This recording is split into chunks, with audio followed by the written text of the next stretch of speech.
বিসমিল্লাহির রহমানির রহিম। সংগ্রামী ছাত্র ছাত্রী জনতা ও দেশপ্রেমিক বাংলাদেশি দেশে বিদেশে যে যেখানেই আছেন, আসসালামু আলাইকুম। আপনারা ইতিমধ্যে অনেকেই দেখেছেন যে বাংলাদেশ সেনাবাহিনীতে সেনাপ্রধান বাংলাদেশ সময় ৩রা আগস্ট ২০২৪ দুপুর ১:৩০ ঘটিকায় বা ১:৩০টার সময় একটা সভা ডেকেছেন সেনা অফিসারদের জন্য, যা আমরা সেনাবাহিনীতে দরবার হিসেবে বলে থাকি।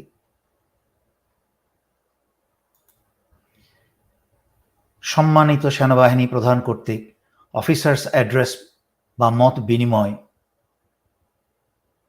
৩রা আগস্ট ১:৩০ ঘটিকায় বাংলাদেশ সময় আজকে ১:৩০ ঘটিকায় এই ঐতিহাসিক সভা হতে যাচ্ছে। কেন ঐতিহাসিক বললাম? কারণ এই সভায় যেই সিদ্ধান্ত বেরিয়ে আসবে তা হবে, যদি তা হয় দেশ ও জনতার পক্ষে, তাহলে এই সেনাপ্রধানের নাম এবং এই সেনাবাহিনীর নাম ইতিহাসে সোনার অক্ষরে লেখা থাকবে। আর যদি এর বিপরীত হয়, তাহলে তা হবে এই সেনাপ্রধান এবং সশস্ত্র বাহিনীর জন্য কালিমাময় একটি ইতিহাস ও আত্মঘাতী। আমি সেনাপ্রধানের প্রতি সম্মান রেখেই বলতে চাচ্ছি এবং হুঁশিয়ারি উচ্চারণ করছি দেশ ও জনগণের পক্ষে, এই সভায় আপনি ভুলেও হাসিনার কোনো মেসেজ বা কোনো তথ্য বা বাণী বাংলাদেশের সেনাবাহিনীর অফিসারদেরকে শোনাতে আসবেন না। বরং আপনি বাংলাদেশ সেনাবাহিনীর ৮০% কমসে কম যে ক্ষিপ্ত দেশপ্রেমিক অফিসাররা আছে, বর্তমানে দেশের করুণ রক্তাক্ত অবস্থা দেখে যাদের অন্তরে চোখে আগুন জ্বলছে, তাদের কথা শুনবেন এবং তাদের দাবি মেনে নেবেন। ৫%, ১০% আওয়ামী সুবিধাবাদী জেনারেলদের এবং উচ্চপদস্থ অফিসারদের কোনো কথায় কান দিবেন না। দেশপ্রেমিক জুনিয়র অফিসার এবং বেশিরভাগ অফিসার যারা আজকে দেশের জন্য যাদের অন্তরে রক্তক্ষরণ হচ্ছে, তাদের কথা শুনবেন। এবং একই সাথে আশা করছি, গতকালকে আমি যা বলেছি যে শীঘ্রই জরুরি অবস্থা জারি করুন এবং এই সভার পরেই বিসমিল্লাহ বলে দেশ ও জনতা রক্ষায়, স্বাধীনতা রক্ষায় দেশে জরুরি অবস্থা জারি করুন। দেশের সকল ক্ষমতা সশস্ত্র বাহিনীর অধীনে নিয়ে নিন। স্বৈরাচারী শেখ হাসিনাকে এবং তার অবৈধ সরকারকে, খুনি সরকারকে উৎখাত করুন এবং তাদেরকে পরবর্তীতে গ্রেফতার করে জেলে ভরুন জনতার আদালতে বিচারের জন্য। অন্যান্য সকল ব্রাদার অফিসারদের জন্য বলছি, আপনারা আজকের এই অবস্থান ইতিহাসে আপনাদের স্থান করার অবস্থান। সারা বাংলাদেশের জনগণের কাছে যেই ঘৃণা, যেই বদদোয়া আপনারা গত ১৫ বছর স্বৈরাচারী শেখ হাসিনার পাতা ষড়যন্ত্রে আপনাদের কাঁধে এসে পড়েছে এবং সেনাবাহিনীর কিছু ঊর্ধ্বতন কর্মকর্তা এবং সেনাপ্রধানদের এই অবৈধ এবং খুনি সরকারকে রক্ষা করতে গিয়ে এবং তাকে ক্ষমতায় টিকিয়ে রাখতে গিয়ে সশস্ত্র বাহিনীর জন্য যে ঘৃণা জনগণের দৃষ্টিতে এনেছে, সেই ঘৃণা এবং পাপ মোচনের সময় এখন।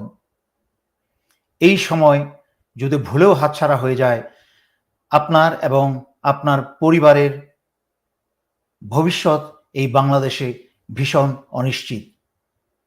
তাই সর্বপ্রথম দেশ তারপর জনতা এবং পরবর্তীতে নিজের ও পরিবারের স্বার্থে এই সেনা প্রধানকে এবং ঊর্ধ্বতন সেনা অফিসারদেরকে বাধ্য করবেন দেশ ও জনতার পক্ষে দাঁড়াতে এবং সকল প্রয়োজনীয় ব্যবস্থা গ্রহণ করতে। দ্বিতীয়ত, আমি ডিজিএফআই প্রধান ডিজি হামিদকে বলছি, গত 15 বছরে ডিজিএফআই এর সকল ডিজি একজন শুধু তেমন কোনো খারাপ কাজ করে নাই এবং উনি বেশি দিন ছিলেন না। বাকি সবাই স্বৈরাচারী শেখ হাসিনার এবং ভারতের পক্ষে সকল দেশদ্রোহিতার কাজ করেছে, এমনকি মানুষ গুম, খুন এবং বাংলাদেশের জনগণের অর্থ চুরি এহেন জঘন্য কাজে গত 15 বছর ব্যস্ত ছিল। তাই হামিদ, তোমাকে আমি একাডেমি থেকে চিনি, তোমার উদ্দেশ্যে বলছি, এই তোমার শেষ সময়।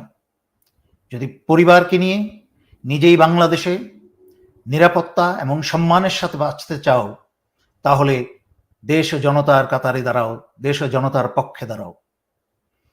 তুমি স্বৈরাচারী শেখ হাসিনার এবং তার আওয়ামী লীগকে এবং স্বৈরাচারী শেখ হাসিনাকে তোষমৎকারী যত প্রকার ব্যক্তিবর্গ এবং সংস্থা আছে, তাদের সকলের কাছ থেকে সমর্থনের বা সাহায্যের হাত সরিয়ে নাও।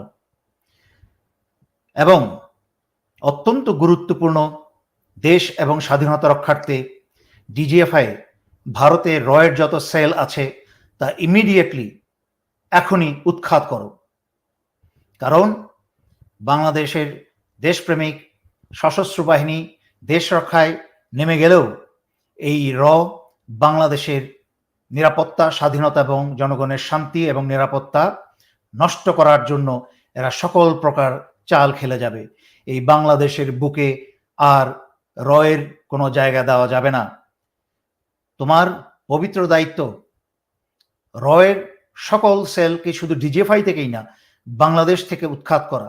আমি জানি ডিজিএফআই এর ইনফ্রাস্ট্রাকচারাল বা কাঠামোগত সেই রকম শক্তি, জনবল বা অস্ত্র নেই। তাই তুমি তা সেনাবাহিনীর কাছে চাও, সশস্ত্র বাহিনীর কাছে চাও। দেশপ্রেমিক অফিসাররা সানন্দে তোমাকে সেই সমর্থন প্রদান করবে বলেই আমার বিশ্বাস, ইনশাআল্লাহ। জনগণের উদ্দেশ্যে বলছি, সংগ্রামরত জনগণের উদ্দেশ্যে বলছি, আপনারা মনোযোগ দিয়ে শুনুন। যদি সশস্ত্র বাহিনী আমার আগে বলা কথাগুলা অনুসারে সঠিক সিদ্ধান্ত নেয়, দেশ এবং জনতার পাশে দাঁড়ায়, জরুরি অবস্থা ঘোষণা করে এই স্বৈরাচারী খুনি সরকারকে উৎখাত করে, তাহলে সশস্ত্র বাহিনীর সকল দেশ রক্ষা এবং জনতা রক্ষায় সকল কর্মকাণ্ডকে আপনারা সহযোগিতা করবেন। আর যদি ভুলেও সশস্ত্র বাহিনী কোনো আত্মঘাতী, ইতিহাসের সবচেয়ে বড় ভুল সিদ্ধান্ত নেয়, জনগণের পক্ষে এবং দেশের পক্ষে জরুরি অবস্থা ঘোষণা না করে বিপরীতে স্বৈরাচারী শেখ হাসিনাকে বাঁচানোর চেষ্টা করে, আপনারা সারা বাংলাদেশে গৃহযুদ্ধ শুরু করবেন। সবার হাতে হাতে অস্ত্র নেবেন। স্বৈরাচারী হাসিনার প্রধানমন্ত্রীর কার্যালয় থেকে আরম্ভ করে, গণভবন থেকে আরম্ভ করে, বঙ্গভবন থেকে আরম্ভ করে সবকিছু ভেঙে চুরমার করে ধূলিসাৎ করে দেবেন। এই সকল প্রতিষ্ঠান আপনাদের অর্থে তৈরি করা। সুতরাং বাংলাদেশ স্বাধীন হলে ইনশাল্লাহ আমাদের কষ্টার্জিত হালাল রোজগারেই এইসব আবার সুন্দর করে তৈরি করা হবে, যেখানে এই কোনো দুষ্কৃতিকারী হায়নার কোনো অতীত ইতিহাসের চিহ্ন থাকবে না। কিন্তু এহেন কঠিন পদক্ষেপ নেবেন শুধুই তখন যখন সশস্ত্র বাহিনী দেশ এবং জনতার পক্ষে না আসবে, জরুরি অবস্থা ঘোষণা না করবে। আমি আজকে আর কথা লম্বা করতে চাই না। এই বলে মহান আল্লাহর কাছে দেশ জনতার জন্য দোয়া করে, আল্লাহর সাহায্য প্রার্থনা করে এবং এই সশস্ত্র বাহিনীর যেন আল্লাহ হেদায়েত করেন, তাদের অন্তর্চোখ খুলে দেন, দেশপ্রেম বাড়িয়ে দেন, ইমানকে শক্তিশালী করে দেন, সেই দোয়া করে আমি আজকে এখানেই শেষ করছি। ধন্যবাদ। আসসালামু আলাইকুম।